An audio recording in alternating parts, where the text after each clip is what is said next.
There is a woman in Lancaster County, Pennsylvania, who still kneads bread by hand every morning. She is 84 years old, no braces on her wrists, no compression gloves, no prescription bottle sitting beside the flour tin. She milks goats, hauls firewood, works a garden the size of most suburban backyards, and climbs the same narrow cellar steps she has climbed for over 60 years without holding the railing once. She climbs those steps every week without complaint. I watched her twist open a cast iron hand pump that would make most 40-year-olds complain after 30 seconds. Her fingers never shook.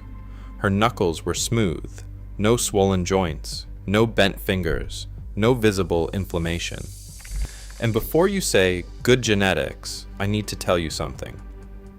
This pattern repeats again and again across Amish settlements in Pennsylvania, Ohio, and Indiana. Women who spent entire lifetimes scrubbing clothes by hand, carrying water, preserving food, sewing, gardening, kneading dough, and lifting cast iron cookware every single day for decades show far lower visible joint deterioration than the average American woman half their age.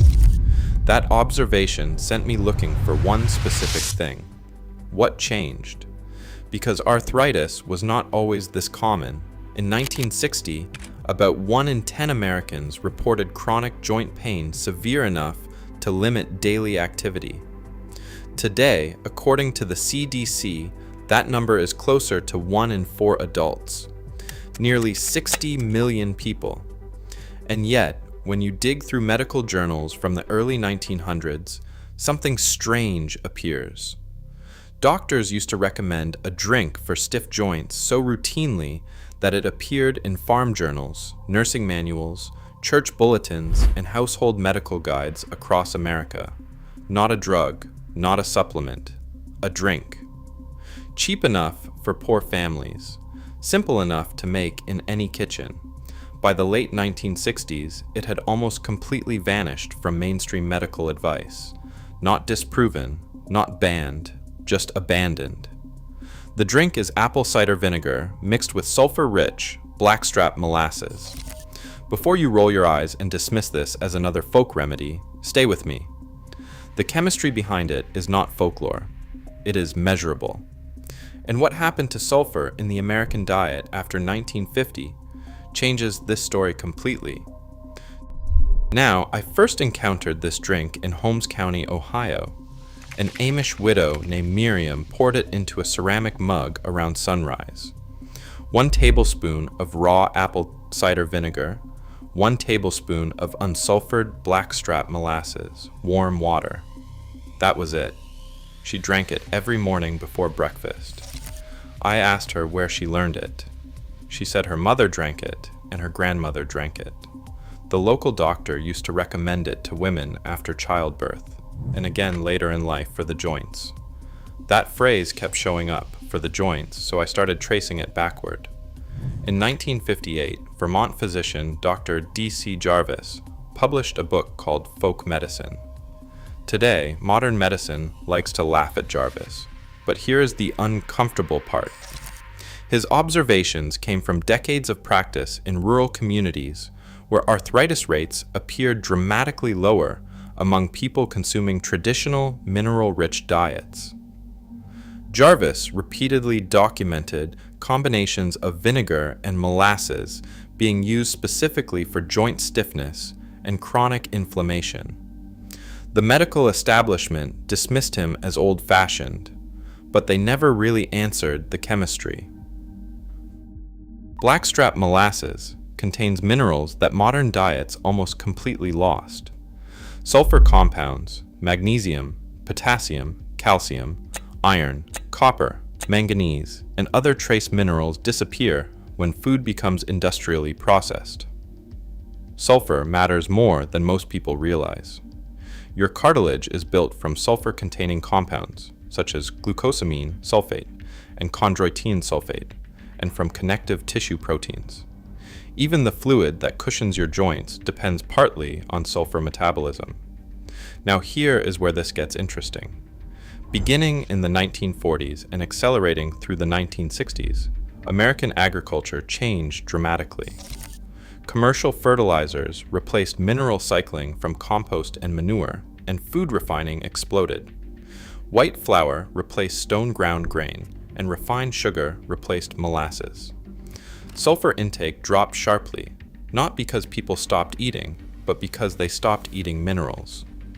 Before refined white sugar dominated American kitchens, blackstrap molasses was common household food.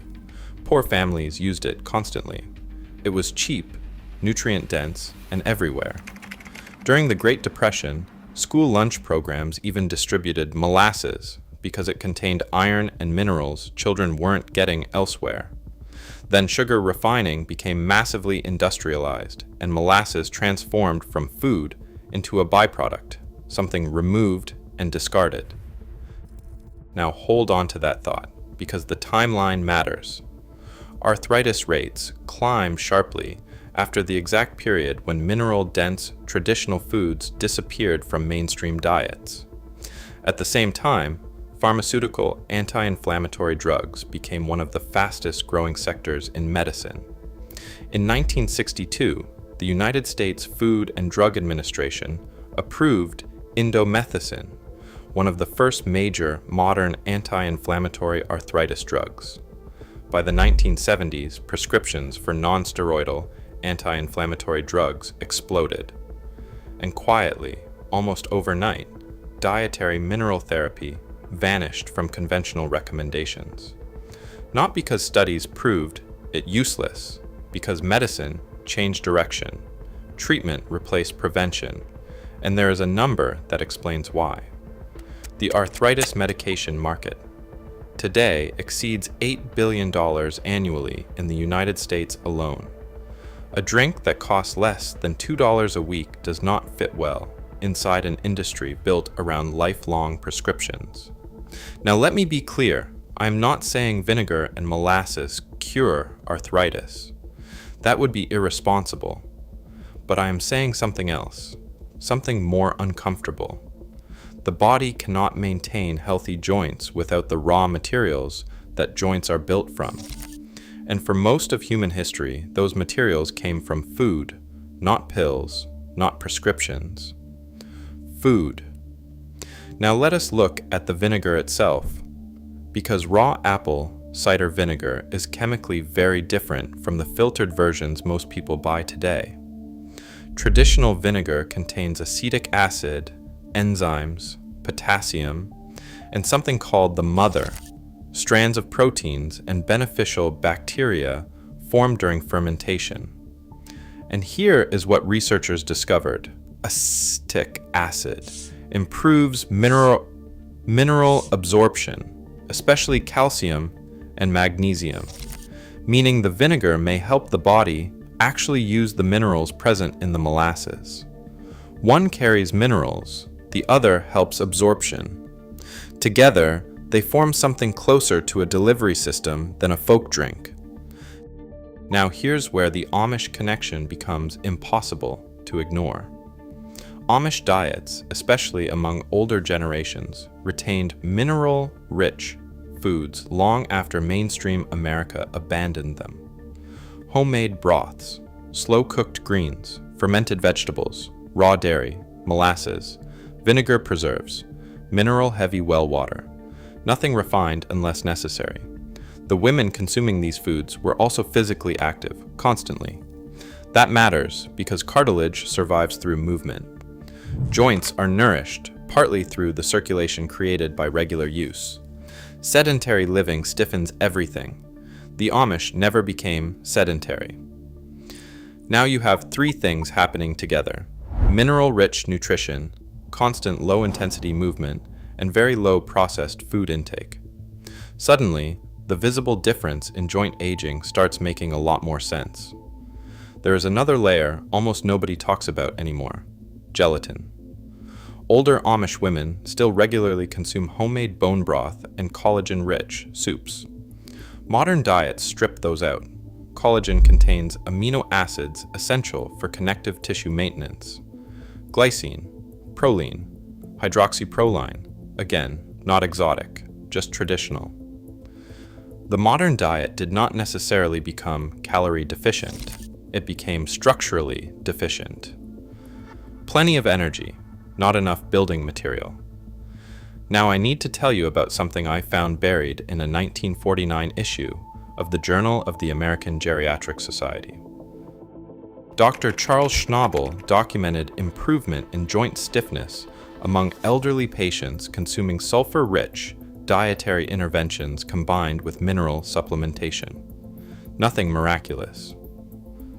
But measurable mobility improvements, less morning stiffness, reduced swelling, better hand flexibility, and then almost nothing followed. The research path simply dried up, because by the 1960s, the pharmaceutical route had become dominant. Why spend years studying minerals and diet patterns when anti-inflammatory drugs produced faster commercial outcomes? Now here is the part that genuinely bothered me. The average American over 50 now takes multiple medications daily for pain and inflammation. Yet many of the foods richest in connective tissue nutrients have vanished almost entirely from normal diets. Liver, broth, fermented foods, molasses, mineral-rich vegetables, slow-cooked collagen, all replaced with ultra-refined convenience foods engineered for shelf life, not structural nutrition.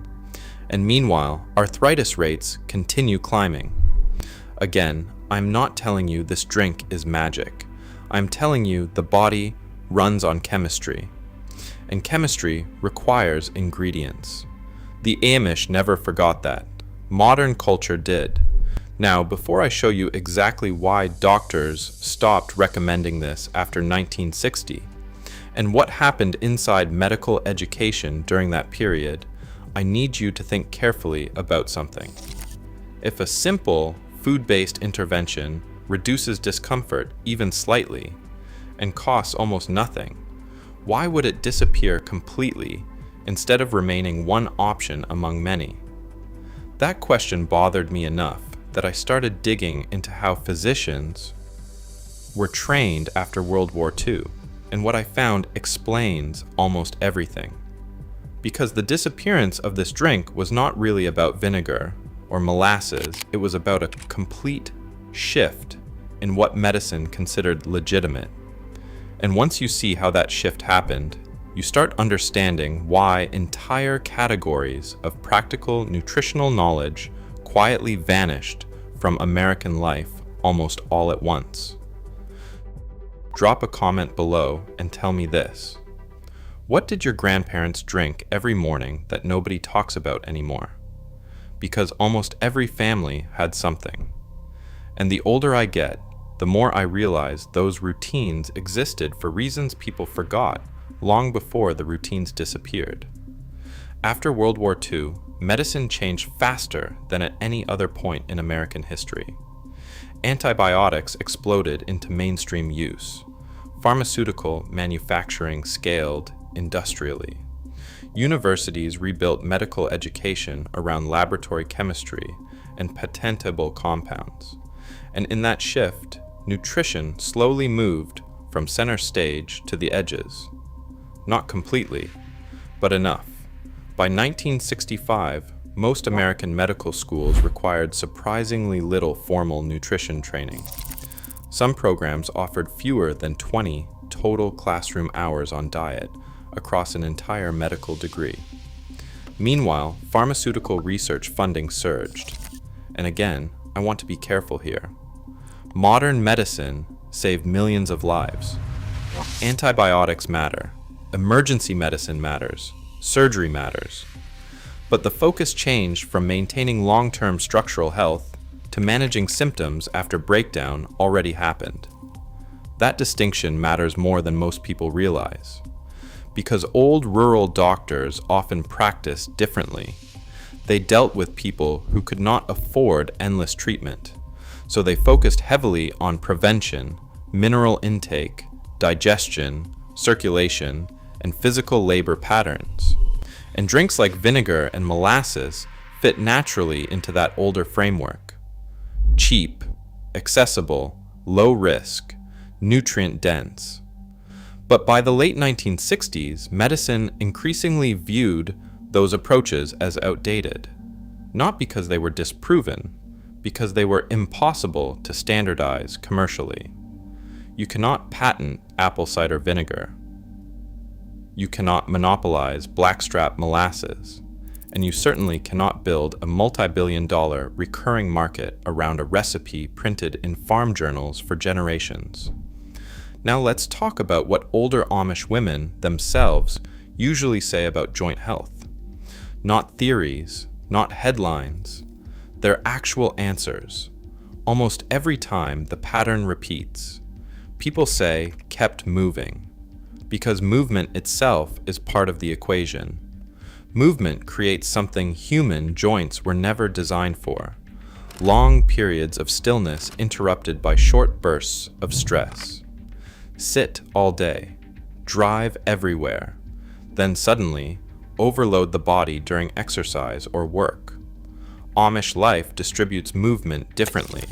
Walking, lifting, gardening, cooking, sweeping, carrying water, sewing, working dough. Low intensity, motion spread across the entire day. That constant circulation nourishes connective tissue. And when combined with mineral-rich food, lower sugar intake, and lower obesity rates, the outcome starts looking less mysterious. Now here's something I found fascinating.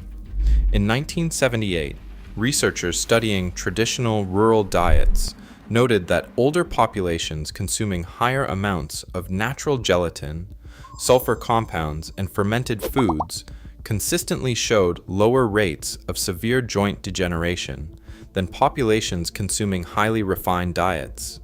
Again, not zero arthritis, not magic, lower rates, less severity, better mobility later into life. And almost every food category they identified has declined sharply in modern diets, especially among younger generations. Now think about how strange this becomes when you step back. We live in the most medically advanced period in human history, yet joint pain is everywhere. Knee replacements rise every year. Anti-inflammatory prescriptions rise every year. Autoimmune inflammation rises every year, and at the exact same time, the nutrient density of everyday food continues falling. That is not conspiracy thinking. That is agricultural data. Modern produce often contains fewer trace minerals than the same crops contained decades ago, due partly to soil depletion and industrial farming practices. The Amish avoided much of that shift simply because they kept farming differently. Compost, manure cycling, home gardens, local food, minimal processing. And the women drinking vinegar and molasses every morning were consuming minerals modern diets often barely contain. Now here is the part why I keep coming back to. The drink itself costs almost nothing. 1 bottle of raw apple cider vinegar, 1 jar of blackstrap molasses. Weeks of use for less than the cost of a single fast food meal, which means even if the effect is modest, even if it only helps slightly, the risk to cost ratio is almost non-existent for most healthy adults. Again, not medical advice, not a cure, just old nutritional logic that somehow vanished from public conversation almost overnight. And maybe that's the real story here. Not that old Amish women discovered some miracle remedy, but that they never abandoned the basic nutritional patterns modern culture quietly replaced. Minerals, movement, collagen, fermentation, real food, repeated daily for 70 years. That kind of consistency changes a body, not instantly, gradually, quietly, year after year until one person reaches 80, still working comfortably with her hands, while another reaches 50, already struggling to open jars. The body keeps score whether we pay attention or not. And the Amish, intentionally or not, kept feeding theirs the materials it actually needed. If this made you think differently about how your grandparents ate, drop a comment below and tell me what traditional food disappeared from your family after the 1960s. Because the deeper I dig into these old routines, the more I realize many of them were solving problems long before industries learned how to profit from those same problems later.